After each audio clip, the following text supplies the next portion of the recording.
Would you like a cup of coffee? Oh yeah, over a cup of coffee. Oh yeah, over a cup of coffee. Real generosity is giving more than what you can. Mark 10:17-31. And as he was setting out on his journey, a man ran up and knelt before him and asked him, "Good teacher, what must I do to inherit eternal life?" And Jesus said to him, "Why do you call me good? No one is good except God alone. You know the commandments: do not murder, do not commit adultery, do not steal, do not bear false witness, do not defraud, honor your father and mother."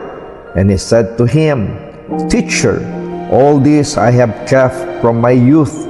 And Jesus, looking at him, loved him and said to him, "You lack one thing.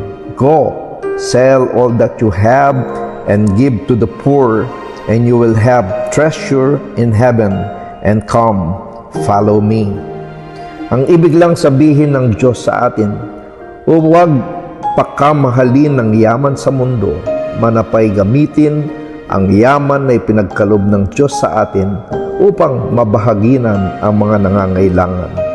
Deuteronomy 15:10, "Give generously to them and do so without a grudging heart.